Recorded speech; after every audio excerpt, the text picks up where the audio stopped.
I had posted up on my X account that the foundation of many grifters grift is foundational Black Americans. And if you haven't done so already by now, or got a chance to check out my recap of the book The Grift by Clay Kane, please do so. But furthermore, please go ahead and actually purchase the book or get the Audible version.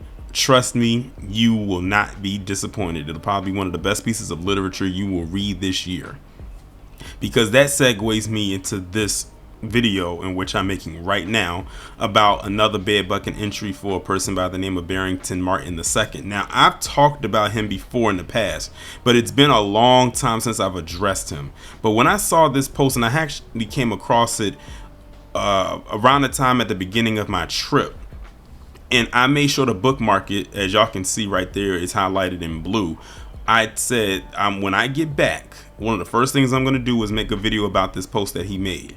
So there was a video that went extremely viral on social media, more so X than anything else, where it showed a bunch of white women, a lot of young white women, basically flashing their breast bare, climbing up poles. It looked like something out of a Girls Gone Wild promo video. If y'all remember Girls Gone Wild back in the day, it's a wonder why you don't see those kind of promos anymore.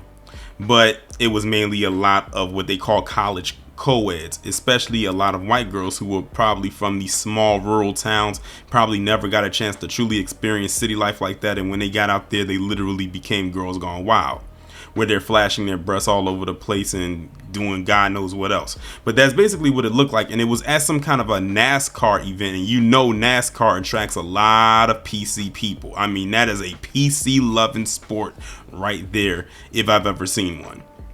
But Barrington decided he was going to take what was in that video and flip it onto Black people. Now, if you notice, it says this post is unavailable. Gee, I wonder why. I guess they said it made enough rounds as it could, and let's go ahead and try to get rid of it. And that's exactly what it did. But the post is gone. Like, you can't even see it anymore. That's why I had to explain to you what it was. But by this time, many of you have already seen that video, so you know exactly what I'm talking about. But Barrington took it upon himself to flip it onto Black people by posting this on April 21st, 2024, where he says degeneracy has been ingrained in American culture. Right now, America is a degenerate nation. I keep telling you all, quote unquote, nigga behavior is not confined to race. Rare footage of white niggerdom. Now, I just explained to you what was in the video.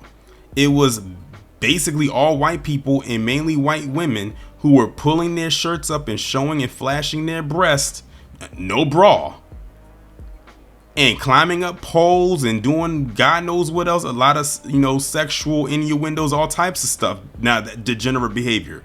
But he managed, this Black man decided to bring Black people into it, and literally made it seem like it's only Black people who engage in degenerate behavior. But what he also tried to do was spin it when Black people checked him on it and try to say, oh, so now you consider yourselves niggas now? I thought y'all didn't want to consider yourselves niggas. Look, you're not going to do the Jedi mind trick. We know exactly what you said, and you knew exactly what you said, and you were banking that Black people were going to clap back on you so you could try to use that reverse psychology and try to make it seem like we were wrong for calling him out on it.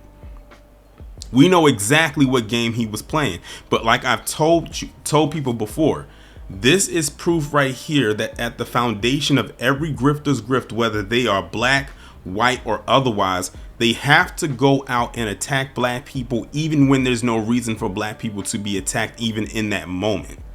And not even just going after one Black person, they got to go after a collective. And like Harvey says, use certain Black people as a proxy to go after other Black people. Because remember, they may start talking about one Black person, but then eventually as their grift continues to grow, then it starts to turn into a bunch of Black people. And then what the Black grifter will typically do is try to separate themselves from Black people, such as what Barrington tried to do right here, and try to shift it in as, oh, that's nigga behavior. No, that was white people being degenerate. But the way that Barrington framed it, he made it seem like only black people are known or prone to do this type of behavior. See, what happened with that video is that video went viral and it showed a certain side of white people, specifically white women, that they've been trying to keep under wraps for a long time. That's why I mentioned Girls Gone Wild, because that showed a side of them pre-social media era. Like if you were born in like the 80s like I was, you remember seeing those Girls Gone Wild infomercials pop up early in the morning, like in the early 2000s, and it ran for a little while too. And it was mainly, if not mistaken, it was only white women that I saw. It might have been some other groups of women there, but you rarely, if ever, saw black women on those Girls Gone Wild videos. Those were really catered to white women flashing their breasts, and it was at the gaze for white men for their entertainment. And it ran for a few years. It ran for maybe a good 5 years at the most. So that was quite some time. They had a lot of volumes, and they were very popular in New Orleans because with the beads and showing the flashing the breasts and all that type of stuff. And even speaking of that, think of Jerry Springer. Remember how whenever it was the question time in Jerry's in the audience, where you could ask a question, so the person that was on the stage or whatever the case may be, you had some women out there saying, "I'm here for my Jerry beads," and they would lift their tops up and show their breasts. Look back at what demographic of women mainly did that. It was mainly white women doing that on Jerry Springer, a nationally syndicated talk show, and I put talk in quotations considering the degeneracy that was on that show. And speaking of degeneracy on that show, that was mainly who a lot of the guests were. It was a lot of white people. It was a mixed group, but it was a lot of them on there engaged in activity. Look at the stuff that they got rid of in order to try to, but they keep putting out to the forefront the quote unquote black degeneracy, or what Barrington calls niggerdom. But this right here showed them in a light that they've been trying to keep under wraps and dim for quite some time, and they can't handle the fact that it went viral the way that it did. So this is what he decided to come up with. And like I said, what makes it so embarrassing is that this is a black man throwing on the cape for them and calling it nigga behavior when it wasn't even one black person there.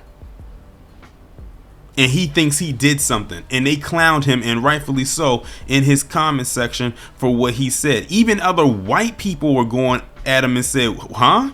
What are you talking about? Why would you call it that type of behavior?" Like, no, that's just degenerate behavior. Everybody does it.